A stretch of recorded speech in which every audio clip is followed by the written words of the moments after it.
Hari ini saya mau membahas apa yang terjadi di luar negeri dulu, karena ini ada hubungan langsung dengan Indonesia. Tentang negara Sri Lanka yang dikabarkan bangkrut karena nggak bisa bayar hutang luar negerinya. Sri Lanka adalah sebuah negara pulau yang lautnya berbatasan dengan India.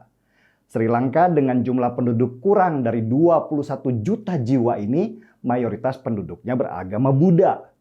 Kalau kita dengar nama Sri Lanka, otomatis kita juga akan mendengar nama sebuah organisasi militan yang mendunia bernama Macan Tamil yang selalu menebar kekerasan di sana.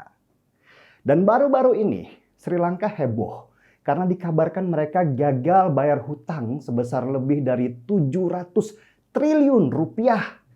Mirip dengan pinjaman ke bank misalnya. Ketika sebuah negara gagal membayar pinjamannya, maka dia bisa dinyatakan bangkrut. Dan begitu juga dengan apa yang terjadi di Sri Lanka. Negara itu pelan-pelan menuju kebangkrutan. Harga bahan pokok naik tinggi. Itu pun kalau ada barangnya, biasanya sudah langka dan kalaupun ada, harganya bisa nggak terjangkau. Misalnya BBM yang sudah sangat langka di Sri Lanka. Dan untuk dapat BBM saja orang harus antri panjang. Miriplah dengan situasi di Indonesia tahun 80-90-an ketika dikabarkan harga BBM naik. Tingkat inflasi di Sri Lanka sudah mencapai 17% lebih. Harga pangan naik 25%. Orang sudah sulit mendapatkan bahan makanan dan pendukungnya seperti minyak goreng misalnya. Banyak yang mengatakan kalau bangkrutnya Sri Lanka ini karena jebakan hutang dari Cina. Lah kok Cina yang disalahkan? Ya, karena Sri Lanka berhutang banyak kepada Cina untuk pembangunan infrastruktur di negara mereka. Cina memang sedang mengembangkan program Belt and Road Initiative atau BRI.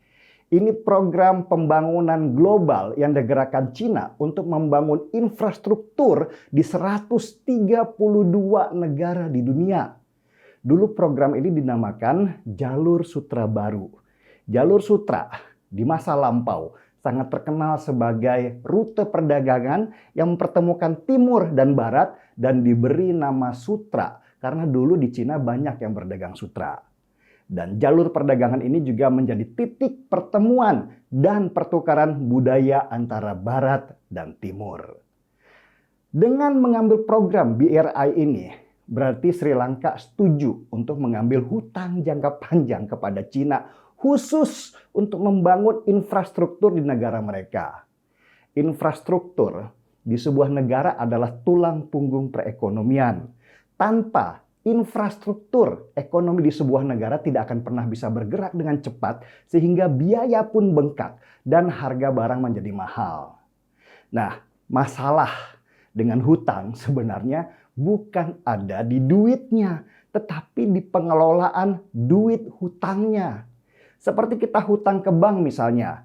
Kalau hutang itu dipakai buat konsumtif dan bukan buat usaha, maka potensi gagal bayar bisa terjadi. Begitu juga di Sri Lanka. Permasalahannya bukan di hutangnya dengan Cina dan negara-negara lain, tetapi pengelolaannya yang buruk dan korupsinya yang merajalela sehingga infrastruktur nggak selesai tapi sudah harus membayar bunga. Seperti pembangunan pelabuhan di Sri Lanka yang pakai uang dari perusahaan swasta di Cina. Karena manajemen hutangnya yang begitu buruk, akhirnya Sri Lanka nggak bisa bayar hutang. Dampaknya adalah pelabuhan itu akhirnya dikelola oleh perusahaan swasta Cina selama 99 tahun. Ya wajar sih, wong namanya nggak bisa bayar hutang. Ya dikelola sama yang ngasih hutang supaya lebih efektif dan bisa membayar. Tapi ya, rakyat Sri Lanka nggak terima ketika pelabuhan mereka dikelola oleh Cina. Karena di sana ada kebanggaan pemilikan aset yang hilang karena dikelola oleh asing.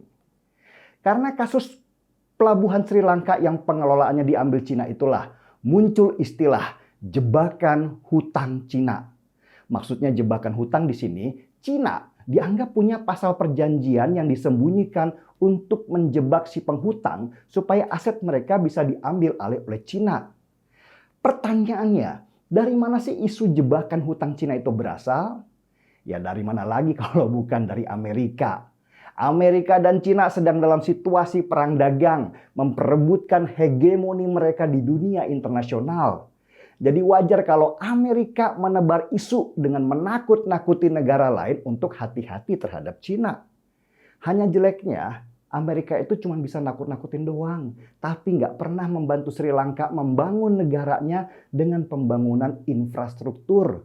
Cuman Cina lah yang mau repot-repot biayai infrastruktur di banyak negara di Afrika. Meski mereka juga punya agenda politik dan ekonomi untuk mengembangkan sayapnya di banyak negara. Namanya juga perang dagang. Siapa yang menguasai jalur dagang, ya dia yang menang. Ketika Sri Lanka menyatakan dirinya bangkrut dan nggak bisa bayar hutang, kemana lagi sih dia meminta hutang? Ada dua cara, ke IMF atau minta perpanjangan hutang kembali ke Cina. Dua-duanya jelek untuk Sri Lanka. Kalau ke IMF, Sri Lanka harus rela negaranya diatur-atur Barat. Miriplah dengan Soeharto dulu yang terpaksa pinjam karena krisis ekonomi di tahun 1998. Kalau ke Cina, ya Sri Lanka juga harus mau dong diatur Cina supaya hutang berikut yang dikasihkan bisa lebih efektif dan mereka bisa bayar hutang. Sri Lanka, kalau kata Warkop DKI, dalam posisi maju kena, mundur kena. Suka nggak suka, mereka harus mau diatur karena krisis ekonomi di Sri Lanka kalau didiamkan bisa membuat negara itu chaos besar. Kalau perut lapar nggak mungkin bisa ditahan. Oke, lalu apa hubungannya dengan Indonesia? Kasus bangkrutnya Sri Lanka ini coba dihubungkan oleh oposisi dengan program kerjasama Indonesia dan Cina dalam pembangunan infrastruktur di negara ini. Indonesia memang mengajukan kerjasama dengan mengajukan proposal sebesar 1.300 triliun rupiah dalam skema BRI di Cina tadi. Sejumlah oposisi memakai isu dari Amerika bahwa Indonesia kelak akan seperti Sri Lanka, terjebak hutang dengan Cina dan negara ini akan diambil alih asetnya seperti Sri Lanka. Ya kita memang harus tetap waspada dengan semua negara di dunia termasuk Cina. Tetapi membesar-besarkan masalah kerjasama dengan Cina dan diasumsikan kalau negara ini kelak akan diambil oleh Cina, itu yang menggelikan. Lah memang kalau kerjasama dan hutang dengan Barat, aset kita nggak diambil alih. Contoh aja dulu Freeport yang diambil Barat sebagai bagian dari negosiasi hutang negara. Untungnya Freeport berhasil dibeli kembali oleh pemerintahan Jokowi. Lagian beda Sri Lanka, beda juga dengan Indonesia. Rasio hutang Sri Lanka dengan pendapatannya itu sudah 60% lebih. Sedangkan Indonesia itu masih 40%. Bagaimana sih penjelasan sederhana dari rasio hutang itu?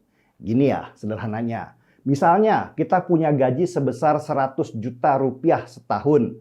Maka total hutang kita masih di angka 40 juta setahun. Dan ini masih angka aman karena DPR menyetujui rasio hutang kita maksimal sampai 60%. Tapi ada kesamaan Sri Lanka dan Indonesia yang wajib kita waspadai. Salah satu pendapatan Sri Lanka yang terbesar adalah pariwisata.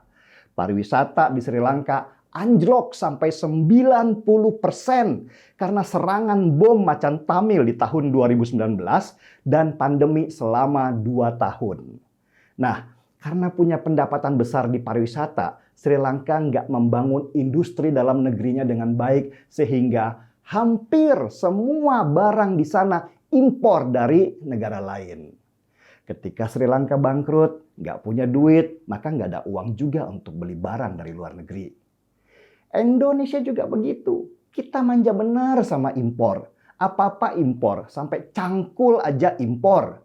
Katanya barang impor, apalagi dari Cina, itu harganya murah banget.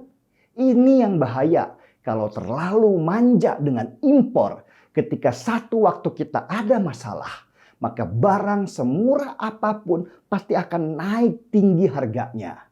Nah, kalau kita nggak siap dengan industri dalam negeri, maka bisa saja nasib kita kelak akan seperti Sri Lanka, bangkrut.